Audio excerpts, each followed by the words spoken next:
صل علی محمد وآل محمد۔ حضرت زینب کبریٰ سلام اللہ علیہا، اللہم صل علی محمد وآل محمد وعجل فرجہ۔ جب بی بی کا نام آتا ہے، جب لفظ زینب سننے کو ملتا ہے تو کچھ لفظ ایسے ہیں کہ جو بی بی کے نام کے ساتھ جڑے ہوئے ہیں، بی بی کے نام کے ساتھ اس طرح سے ایک ہو چکے ہیں وہ الفاظ کہ چاہیں بھی تو ان کو جدا نہیں کر سکتے۔ ان میں سے ایک لفظ ہے لفظ مصیبت۔ ابھی مسائل پڑھنے مقصود نہیں ہے، لیکن ایک ایک کر کے چند ایک مصیبتوں کی طرف اشارہ کر کے آگے بڑھتے ہیں۔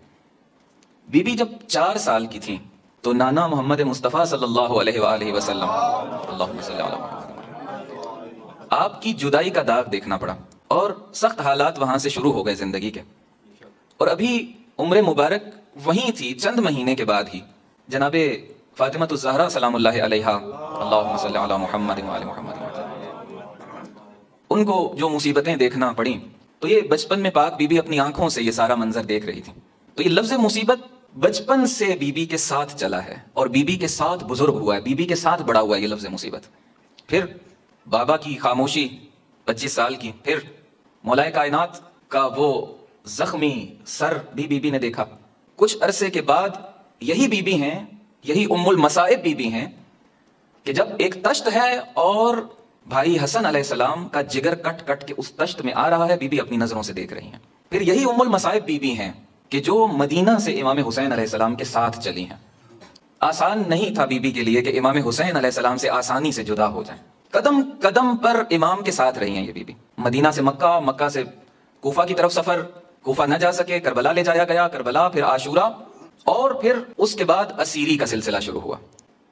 تو یہ لفظ مصیبت اس طرح سے اس بی بی کے ساتھ ساتھ رہا ہے کہ جب بھی لفظ زینب سلام اللہ علیہا آتا ہے، لفظ مصیبت ساتھ ساتھ آتا ہے ذہن میں۔ ایک تو ام المصائب کہلائیں، اور دوسرا ان مصیبتوں کے ساتھ اور ان مصیبتوں کے ہمراہ کہ جب باقی لوگ لغزشوں کا شکار ہو جاتے ہیں، لڑکھڑا جاتے ہیں ان لوگوں کے قدم اور پروردگار سے ناراض ہونے لگتے ہیں اور شکوہ کرنے لگتے ہیں، اس کیفیت کے اندر جب اس پاک ہستی کو ہم دیکھتے ہیں کہ جو ایک طرف سے ام المصائب ہیں، دوسری طرف سے ایک اور لفظ بی بی کی شخصیت کے ساتھ جڑا ہوا ہے، وہ ہے صبر اور استقامت اور اعلیٰ ظرفی۔ عاشورہ گزارا ہے بی بی نے، 11 محرم گزاری ہے بی بی نے، اور پھر کس طرح سے سب کو سوار کروا کے، اور جب یہ قافلہ ابن زیاد کے دربار میں پہنچا ہے، کتنی خستگی ہوگی اس قافلے کے اندر، کتنے دکھ ہوں گے، کتنے یتیم ہوں گے اس قافلے کے اندر، کتنی بیوائیں ہوں گی اس قافلے کے اندر، کتنے سر ہوں گے جو نوکے نیزہ پہ ہوں گے۔ اور اب وہ کہتا ہے کہ دیکھیے خدا نے آپ کے ساتھ کیا کیا۔ اب آپ اس جملے کی سنگینی کو تھوڑا سا محسوس کیجئے کہ قاتل حسین ابن علی یہ کہہ رہا ہے، ابن زیاد جیسا شخص یہ کہہ رہا ہے کہ دیکھیے خدا نے آپ کو کیسا رسوا کیا ہے، خدا نے آپ کو کیا کیا ہے کہ آپ لوگ اسیری میں ہیں، واقعہ کربلا ہو چکا ہے، اور جن کے آسرے پر آئی تھی وہ نوکے نیزہ پر ہیں ان کے سر۔ تو اس وقت ایک تاریخی جملہ بی بی نے ارشاد فرمایا۔ حوصلہ چاہیے دشمنوں کے نرغے میں ایسے جملے کہنے کے لیے، بصیرت چاہیے، علم چاہیے، تقوی چاہیے۔ یہ وہ بی بی تھی جن کے بارے میں روایت میں ہے کہ عالمۃ غیر معلمہ، وہ عالمہ ہیں کہ جن کو کسی نے سکھایا نہیں ہے، یعنی علم لدنی کی حامل بی بی۔ توقع بھی ایسے جملوں کی جا سکتی ہے کہ جو آغوش فاطمی میں پروان چڑھی ہیں بی بی، آغوش علوی میں پروان چڑھی ہیں بی بی، فرماتی ہیں کہ یہ جتنا کچھ بھی ہوا ہے نا، ما رأیت الا جمیلا، کہ میں نے ان سب مصیبتوں کے اندر حسن کے سوا کچھ نہیں دیکھا۔ ما رأیت الا جمیلا، اتنی شہادتوں کے بعد یہ کہنا ما رأیت الا جمیلا، یہ حضرت زینب سلام اللہ علیہ کا ہی حوصلہ ہو سکتا ہے، بی بی کا ہی صبر ہو سکتا ہے اور استقامت، کہ اس مرحلے پہ یہ جملہ، اور اتنا یہ جملہ معروف ہوا، اتنا مشہور ہوا۔ پوری تاریخ کربلا اٹھائیے اور اس کو سمیٹنے کی کوشش کیجیے چند جملوں کے اندر، تو ان پہلی سطح کے جو چند جملے ہیں کہ جن میں بعض خود آقا امام حسین علیہ السلام کے جملے ہوں گے، وہیں پہ حضرت قاسم کا وہ جملہ بھی آپ کو ملے گا کہ شاید سے زیادہ شیرین ہے یہ موت ہمارے لیے۔ انہی 4 5 6 بنیادی ترین جملوں کے اندر ایک جملہ یہ بھی ہے ما رأیت الا جمیلا، اور شاید پوری تاریخ کربلا سمٹ جاتی ہے اس ایک جملے کے اندر۔ بس یہ وہ بھی ہیں کہ ایک طرف سے ام المصائب، دوسری طرف سے ان مصیبتوں پر صبر، استقامت اور اعلیٰ ظرفی، یہ دوسرا لفظ ہو گیا۔ مفسرہ قرآن بی بی، نائبۃ الحسین بی بی، نائبۃ الزہرا بی بی، عالمہ غیر معلمہ بی بی، وہ تو خود یہ فلسفے ہمیں سمجھانے والی بی بی ہیں۔ تو اب ان کا جو پوائنٹ آف ویو ہوگا تو اس کی وجہ سے وہ صبر بھی کریں گی مصیبتوں کے اوپر، استقامت بھی دکھائیں گی مصیبتوں کے اوپر، اور ان مصیبتوں کو جھیل کے آگے بڑھ جائیں گی۔ ایک اور چیز کہ ہم کیا ہوتے ہیں جب مصائب مشکلات مصیبتیں آتی ہیں ہمارے اوپر، 3 مسئلے ہو جاتے ہیں ہمارے ساتھ. یہ جو کاش ہے کہ کاش یہ نہ کیا ہوتا، پہلی چیز.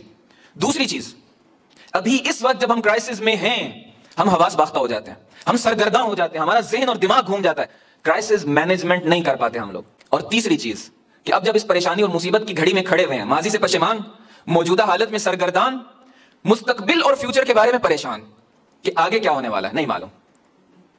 لیکن اس ام المصائب بی بی کی شخصیت کو آپ دیکھیے، یہی تینوں چیزیں ہیں، ایک ماضی ہے، ایک حال ہے اور ایک مستقبل ہے. لیکن نگاہ کیا ہے کہ ماضی کے بارے میں پشیمان تو کیا ماضی پر افتخار کرتی ہیں، حال میں سرگردانی کی کوئی کیفیت نہیں ہے کیونکہ رستہ روشن ہے کہ کیا کرنا ہے، اور فیوچر بھی بالکل کلیئر ہے. کیوں؟ تینوں پر ایک ایک جملہ اور پھر گفتگو اپنے اختتام پر.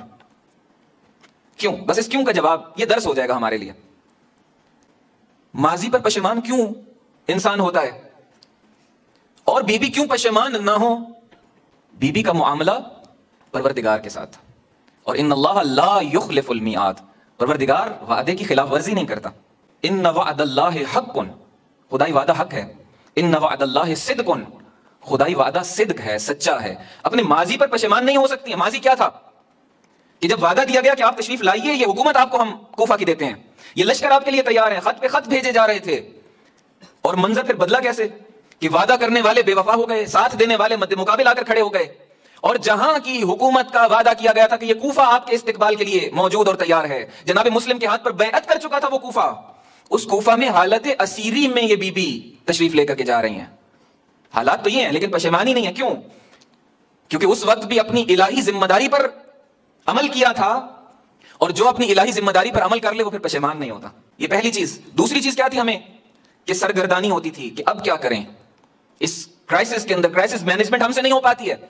بی بی کے لیے رستہ کلیئر تھا، عاشورہ کا دن، اور جب لائنوں نے حملہ کر دیا خیموں کی طرف تو آتی ہیں اپنے وقت کے امام کے پاس کہ آپ بتائیے کہ ہماری اس وقت شرعی ذمہ داری کیا ہے. جانتی تھیں ہمیں سمجھانے کے لیے کہ انسان کبھی بھی اپنے امام سے دور نہ ہو. امامت کی اطاعت کا درس بی بی نے ان سخت ترین لہجوں میں بھی دیا. اور مولا نے فرمایا کہ علیکن بالفرار، کہ خیموں سے باہر نکل جائیے. پشیمان وہ ہوتا ہے کہ جس کا خدا پر بھروسہ نہ ہو، اور اپنے حاضر میں سرگرداں وہ ہوتا ہے کہ جس کا کوئی امام نہ ہو. اور آپ کے اور ہمارے امام زندہ ہیں، امام کی تعلیمات زندہ ہیں، امام کے نمائندے موجود ہیں. اگر آج اور آپ اور ہم یہ پریشانی اور کسی اس سرگردانی میں ہو کہ ہماری اس وقت کی شرعی ذمہ داری کیا ہے، تو پھر شاید ہم نے واقع کربلا کو بھی نہیں سمجھا، بی بی زینب سلام اللہ علیہا کی شخصیت کو بھی نہیں سمجھا. یہ وہ شخصیت ہیں کہ ظہر عاشورہ اور عصر عاشورہ تک جس شخصیت کے امام حسین علیہ السلام تھے، اور عصر عاشورہ سے لے کے بعد میں ان کے امام سید الساجدین علیہ السلام. اور آئندہ کے لیے کیوں پریشان نہ ہو؟ وہی بات پہلے والی کہ پروردگار کے اوپر سب کچھ چھوڑ دے. افوض امری الی اللہ ان اللہ بصیر بالعباد، کہ ہم اپنے سارے معاملات کو خدا کے سپرد کرتے ہیں، خدا پر توکل کرتے ہیں، اور وہ اپنے بندوں کو دیکھ رہا ہے. پھر پریشانی کیسی؟ نہ انسان ماضی سے گھبراتا ہے، اگر کوئی اچھا کام کیا تھا تو اسے پشیمان نہیں ہوتا ہے، افتخار کرتا ہے. ابھی بھی پریشان نہیں ہوتا ہے کہ ہمارے رہنما موجود ہیں، ہمیں رہنمائی کر دیں گے، اور اس رہنمائی پر عمل کے نتیجے میں آئندہ ہمارے ساتھ کیا ہوگا کوئی پریشانی نہیں ہے، کیونکہ اپنی شرعی ذمہ داری پر عمل کر رہے ہیں. پریشانی کس بات کی؟ بس وقت اپنے اختتام کے قریب ہے. ایک آخری لفظ بھی سن لیجئے جو بی بی کے نام کے ساتھ جڑا ہے، اور وہ ہے نام حسین.